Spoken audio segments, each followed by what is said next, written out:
opposite Jack Nicholson. But she wanted to take a chance with her career at that point, came to El Paso to do the small Sam Peckinpah film. Now keep in mind, Sam Peckinpah was one very crazy director. He had the concept of the whole bounty hunter, the tough man film became his genre, and he was brutally difficult to work with. He did films like The Wild Bunch. As a matter of fact, he initially wanted to work with Steve McQueen in a film called The Cincinnati Kid, but he was tossed aside for a director named Norman Jewison, who went on to do films that were musicals and Fiddler on the Roof and things like this. Norman Jewison was a very interesting director to have done a film like The Cincinnati Kid with Steve McQueen. But it seemed like Peckinpah and McQueen would be tailor-made for each other, and apparently, clearly, in their days in the hot sun here in El Paso, they had their moments. Needless to say, a lot of people were employed in El Paso. It was a great couple of weeks to have this film here in 1972. It was released in December of 1972 to, fairly decent box office. But while in El Paso, that's all the people were talking about. The movie stars were there at the Holiday Inn and watched out in the streets, and especially in Fabins, for the filming. There were a couple of media personalities that you may be able to spot if you remember them. There was an actor named Bruce Bissonnette, who is now about 87 years old, worked in radio and TV in El Paso. He also worked in Roy Rogers films back in the 50s, but came back home to El Paso. He plays the man who he buys the big gun from. You'll see what happens. Then there was the late Bob Guidry, who was an anchor man and a radio personality here in El Paso. He's talking about Steve McQueen in a news bulletin while Steve McQueen is trying to basically steal a gun. So in short, the Getaway. Steve McQueen, obviously the bad guy, gets out of a Texas prison, does another heist, goes and gets his wife, Ally McGraw, comes straight to the border. An interesting cast, including, if you haven't seen the film, how many of you have not seen the film?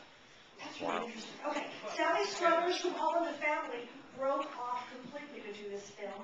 You'll recognize an actor by the name of Al Lettieri, who played Soloso in The Godfather, and you will also see Ben Johnson, who was a famed cowboy actor who was a winner of the Academy Award for The Last Picture Show that he did right before he did this particular film. He was a wonderful actor. He plays the sheriff.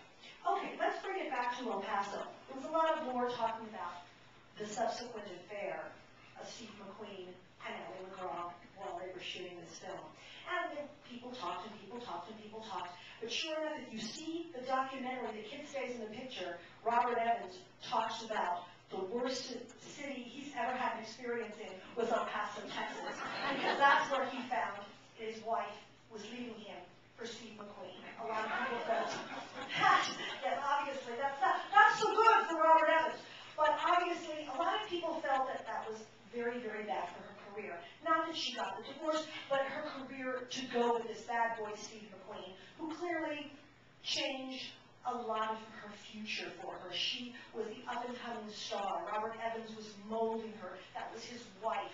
She was really getting noticed in Hollywood. But once she got on the Steve McQueen bandwagon, it was different, and she had to really launch herself in a different way once she divorced McQueen.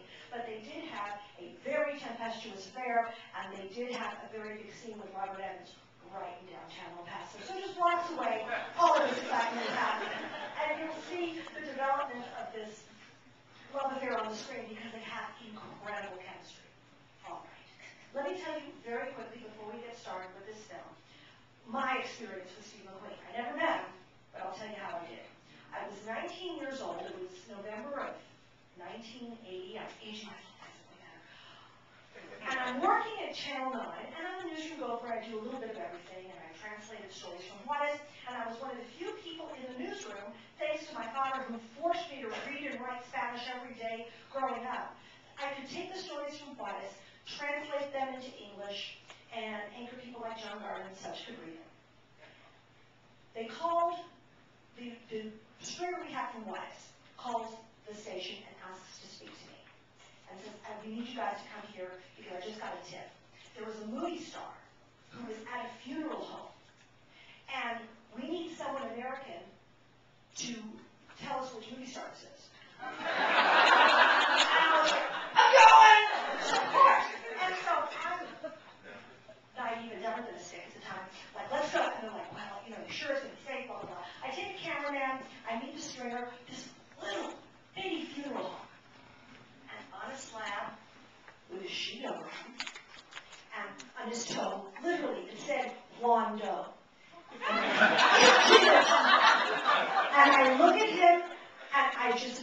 buckled, and I said, that's Steve McQueen.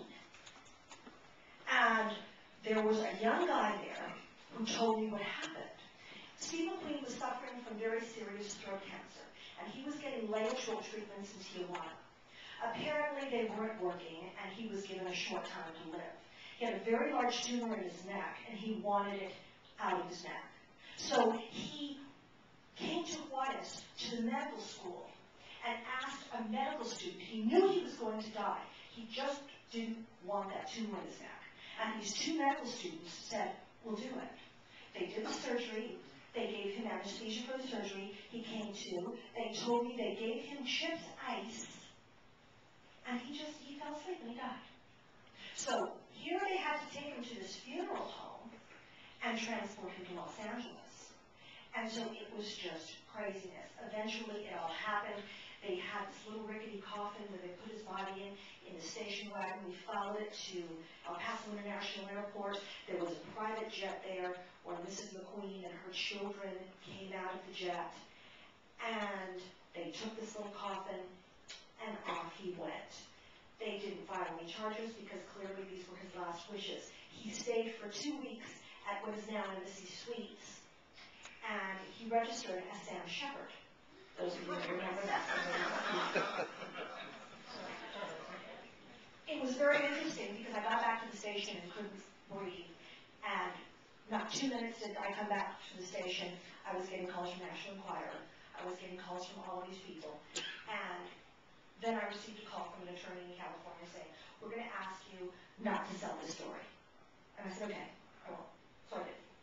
But I can tell the story now. And if you're with the National Enquirer, I got my card, we'll talk later. That's my Steve McQueen story. So it's very interesting how this movie, The Getaway, had such an interesting impact on his life here in El Paso, and how this area kind of was where his final resting place. It's a very interesting film. Sam Peckinpah, a rough and tumble director.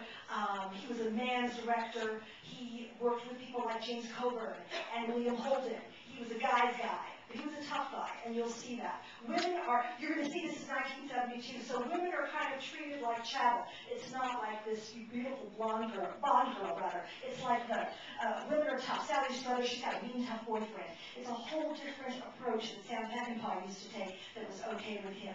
Glad to see that you're all here. Glad that you're supporting this festival and the movie that was made right here in El Paso. Have a wonderful afternoon and keep supporting this film festival. Thank you.